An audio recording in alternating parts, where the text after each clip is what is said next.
নেত্রকোনার পূর্বধলায় ঈদুল আজহা উপলক্ষে পশুর হাট ইজারাকে কেন্দ্র করে বিএনপি ও জামায়াতের নেতাকর্মীদের মধ্যে ধাওয়া পাল্টা ধাওয়া ও হাতাহাতির ঘটনা ঘটেছে। বুধবার দুপুরে পূর্বধলা উপজেলা পরিষদ সম্মেলন কক্ষে এ ঘটনা ঘটে। পরে প্রশাসন ইজারা কার্যক্রম বন্ধ করে দেয়। প্রশাসন জানায়, মঙ্গলবার উপজেলার প্রশাসন 11টি ইউনিয়নের 53টি স্থানে অস্থায়ী পশুর বাজার ইজারা বিজ্ঞপ্তি দেয়। রাঁধুনি কালাভুনা মশলা থাকলে আসল কালাভুনা রান্না কোনো ব্যাপারই না।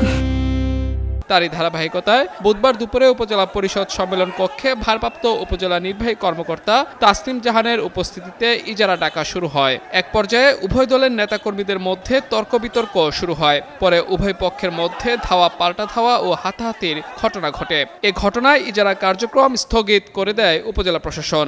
এ বিষয়ে মুঠোফোনে উপজেলা নির্বাহী কর্মকর্তা তাসনিম জাহানের সঙ্গে যোগাযোগ করা হলে তাকে পাওয়া যায়নি। তবে বর্তমানে পরিস্থিতি স্বাভাবিক রয়েছে উল্লেখ করে পুলিশ জানিয়েছে, এ ঘটনায় অভিযোগ পেলে আইনগত ব্যবস্থা নেওয়া হবে।